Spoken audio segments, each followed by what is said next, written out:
श्री गणेशाय नमः। श्री जानकी वल्लभो विजयते। श्री रामचरित मानस पंचम सोपान। सुंदर कांड अश्लोक। शांतं शास्तं प्रमेयमघनं निर्वाण शांति प्रदम। ब्रह्मा शंभो फणीन्द्र शिव्या मनीषं वेदांत वेदं विभुं। रामाख्याम जगदीश्वरं सुरगुरम माया मनुष्यम हरिं। वन्देऽहं करुणाकरं रघुवरं भूपाल चूड़ामणिं।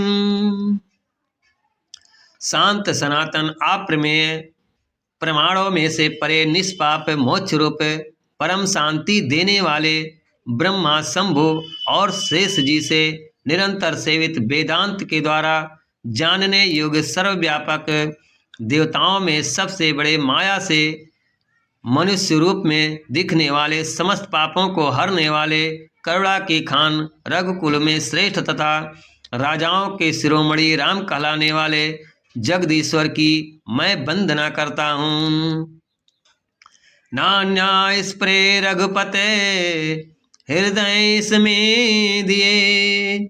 सत्यम वदामि च भवनात्खिलांतरात्मा। भक्तिं प्रयच्छ रघुवरं निर्भराम मे। कामादिदोषरहितं कुरु मानुषं च। हे रघुनाथ जी, मैं सत्य कहता हूँ और फिर आप सबके अंतरात्मा ही हैं। सब जानते ही हैं कि मेरे हृदय में दूसरे कोई इच्छा नहीं है। हे रघुकुल श्रेष्ठ, मुझे अपनी निर्भरा पूर्ण भक्ति दीजिए और मेरे मन को काम आदि दोषों से रहित कीजिए। अतुलित बलधामं हेमशैलाभदेहं। धनुज बन कृशानुं ज्ञानी निनाम ग्राम्यं। सकल गुण निधानं वानराणमधीशं। रघुपति प्रिय भगतं बात जातं नमामि। अतुल बल के धाम, सोने के पर्वत सुमेरु के समान कांति युक्त शरीर वाले दैत्य रूपी वन को ध्वंस करने के लिए अग्नि रूप ज्ञानियों में अग्रगण्य संपूर्ण गुणों के निधान वानरों के स्वामी श्री रघुनाथ जी के प्रिय भक्त पवन पुत्र श्री हनुमान जी को मैं प्रणाम करता हूँ। जामवंत के बचन सुहाए। सुनी हनुमंत हृदय अति भाए। तब लगी मोहि पर क्यों तुम भाई। सही दुख कंद मूल फल खाई। जामवंत के सुंदर वचन सुनकर हनुमान जी के हृदय को बहुत ही भाए। वे बोले, हे भाई, तुम लोग दुख सहकर कंद मूल फल खाकर तब तक मेरी राह देखना। जब लगी आवं सीतहि देखी। होई काजु मोहि हरस बिसेखी। यह कई नाई सबन कहूँ माथा। चलऊ हरसिहि धरि रघुनाथा। जब तक मैं सीता जी को देखकर लौट न आऊं, काम अवश्य होगा, क्योंकि मुझे बहुत ही हर्ष हो रहा है। यह कहकर और सबको मस्तक नवाकर तथा हृदय में श्री रघुनाथ जी को धारण करके हनुमान जी हर्षित होकर चले। सिंधु तीर यक भूधर सुंदर।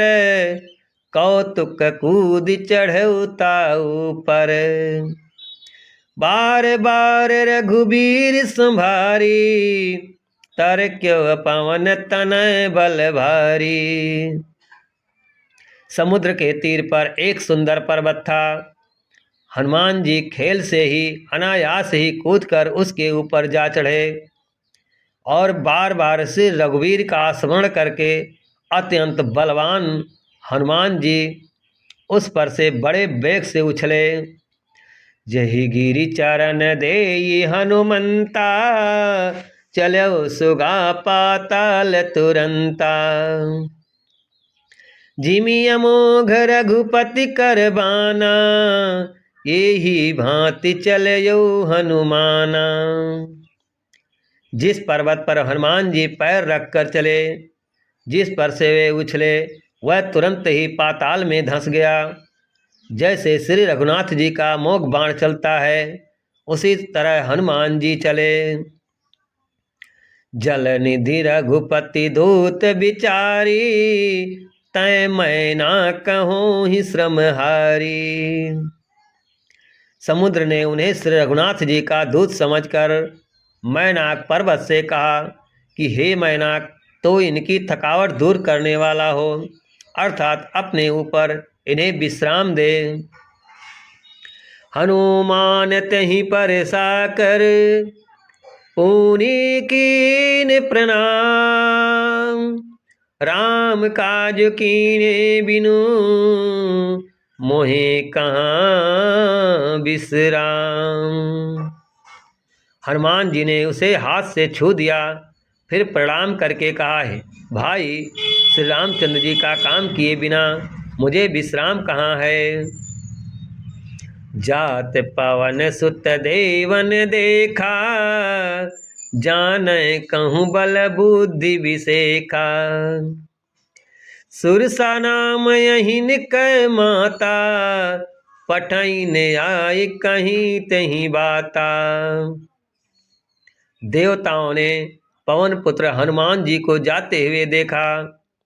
उनकी विशेष बल बुद्धि की जानने के लिए परीक्षार्थी उन्होंने सुरसा नामक सर्पों की माता को भेजा। उसने आकर हनुमान जी से यह बात कही, आज सुरन मोहि दीन आहारा, सुनत बचन कह पवन कुमारा। राम काज करि फिर मैं आवऊं, सीता कहि सुधि प्रभु ही सुनाऊं। आज देवताओं ने मुझे भोजन दिया है। यह वचन सुनकर पवन कुमार हनुमान जी ने कहा, श्री राम जी का कार्य करके मैं लौट आऊं और सीता जी की खबर प्रभु को सुना दूं।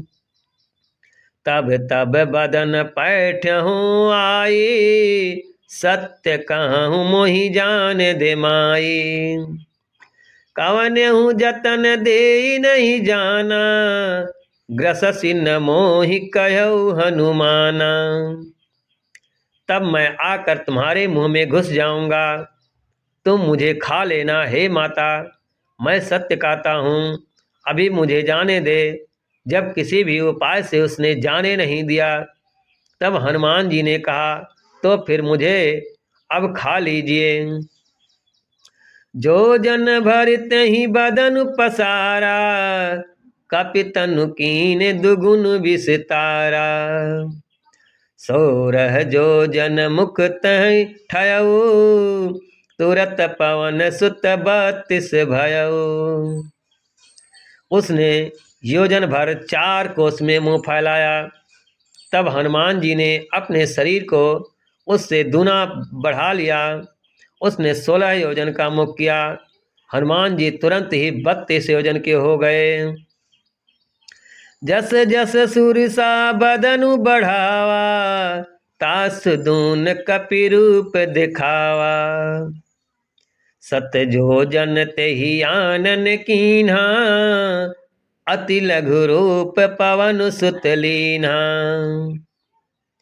जैसे जैसे सुरसा मुख का विस्तार बढ़ाती थी, हनुमान जी उसका दूना रूप दिखलाते थे।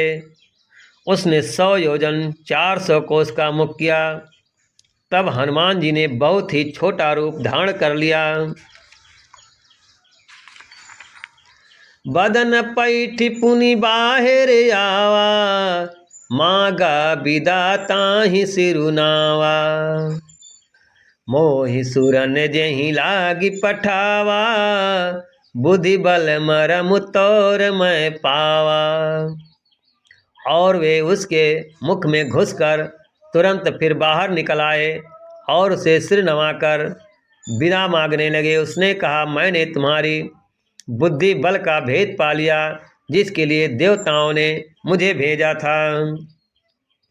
राम काज सब करिहूँ, तुम बल बुद्धि निधान। आशित देई गई सो, हरस चलो हनुमान। तुम श्री रामचंद्र जी का सब कार्य करोगे, क्योंकि तुम बल बुद्धि के भंडार हो। यह आशीर्वाद देकर वह चली गई। तब हनुमान जी हर्षित होकर चले। निशिचर एक सिंधु मह रहई, करि माया न भूखे खग गहई। जीव जंतु जे गगन उड़ाही, जल बिलोक तिनकै परिछाही। समुद्र में एक राक्षसी रहते थे। वह माया करके आकाश में उड़ते हुए पक्षियों को पकड़ लेते थे। आकाश में जो जीव जंतु उड़ा करते थे, वह जल में उनकी परछाई देखकर गह छाह सक सो न उड़ाई, यही विधि सदा गगन चर खाई। सोई छल हनुमान कह कीन्हा, तासु कपटु कपितुर तहि चीन्हा। उस परछाई को पकड़ लेते थे, जिससे वे उड़ नहीं सकते थे और जल में गिर पड़ते थे। इस प्रकार वह सदा आकाश में उड़ने वाले जीवों को खाया करती थी। उसने वही छल हनुमान जी से भी किया। हनुमान जी ने तुरंत ही उसका कपट पहचान लिया। ताहि मारि मारुत सुत बीरा, बारिधि पार गयौ मति धीरा। तहाँ जाई देखी बन शोभा, गुंजत चंचरीक मधुलोभा। पवन पुत्र धीर बुद्धि वीर हनुमान जी उसको मारकर समुद्र के पार गए। वहाँ जाकर उन्होंने उनकी शोभा देखी। मधु पुष्प रस के लोभ से भंवरे गुंजार कर रहे थे। नाना तरु फल फूल सुहाए, खग मृग वृंद देखी मन भाए। शैल विशाल देखी एक आगे, तापर धाई चढ़ो भय त्यागे। अनेकों प्रकार के वृक्ष फल फूल से शोभित है। पक्षी और पशुओं के समूहों को देखकर तो वे मन में बहुत ही प्रसन्न हुए। सामने एक विशाल पर्वत देखकर हनुमान जी भय त्याग कर उस पर दौड़कर जा चढ़े। उमा न कछु कपि कै अधिकाई, प्रभु प्रताप जो कालहि खाई। गिरि पर चढ़ी लंका तहि देखी, कहीं न जाई अति दुर्ग बिसेखी। शिव जी कहते हैं, हे उमा, इसमें बानर हनुमान जी कुछ बड़ाई नहीं है। यह प्रभु का प्रताप है, जो काल को भी खा जाता है। पर्वत पर चढ़कर उन्होंने लंका देखी। बहुत ही बड़ा किला है, कुछ कहा नहीं जाता। अति उतंग जल निधि चौपासा, कनक कोट कर परम प्रकाशा। वह अत्यंत ऊंचा है, उसके चारों ओर समुद्र हैं। सोने के परकोटे, चार दीवारी का परम प्रकाश हो रहा है। कनक कोट विचित्र मणि, कृत सुंदर तयन घना। चौहट हट शोभट बीति, चारु पुरु बहु विधि बना। गजबाज खच्चर निकर पदचर, रथ बरूथन को गनय। बहुरूप निश्चर जूथ, अति बल सेन बरनत नहीं बनय। विचित्र मणियों से जड़ा हुआ सोने का परकोटा है। उसके अंदर बहुत से सुंदर सुंदर घर हैं। चौराहे, बाजार, सुंदर मार्ग और गलियां हैं। सुंदर नगर बहुत प्रकार से सजा हुआ है। हाथी घोड़े खच्चरों के समूह तथा पैदल और रथों के समूह को कौन गिन सकता है। अनेकों रूपों के राक्षसों के दल हैं। उनकी अत्यंत बलवती सेना वर्णन करते नहीं बनते। बन बाग उपवन बाटिका सरकूप बापी सोहहीं। नर नाग सुर गंधर्व कन्या रूप मुनि मन मोहहीं। कहूँ माल दय विशाल शैल समान अति बल गर्जहीं। नाना अखोरन बिरहि बहुविधि एक एकन तरजहीं। वन बाग उपवन बगीचे फुलवाड़ी तालाब कुएं और बावलियां सुशोभित हैं। मनुष्य नाग देवताओं और गंधर्वों की कन्याएं अपने सौंदर्य से मुनियों को भी मनों को मोह लेती हैं।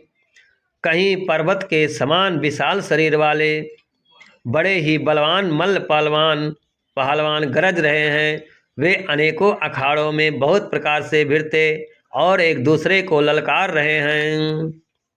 करी जतन भट कोटिन बिकट तन नगर चहु दिस रक्षहीं। कहूँ महिष मान सुधे निखर अज खल निशाचर भक्षहीं। यही लाग तुलसीदास इनकी कथा कछु एक है कही। रघुवीर सर तीरथ शरीर त्यागी गति पै हैं सही। भयंकर शरीर वाले करोड़ों योद्धा यत्न करके बड़ी सावधानी से नगर की चारों दिशाओं में सब ओर से रखवाली करते हैं। कहीं दुष्ट राक्षस भैंसों मनुष्यों गायों गधों और बकरों को खा रहे हैं। तुलसीदास ने इनकी कथा इसलिए कुछ थोड़ी सी कही है कि ये निश्चय ही श्री रामचंद्र जी के बाण रूपी तीर्थ में शरीर को त्याग कर परम गति को पावेंगे। बोलिए श्री हनुमान जी महाराज की जय।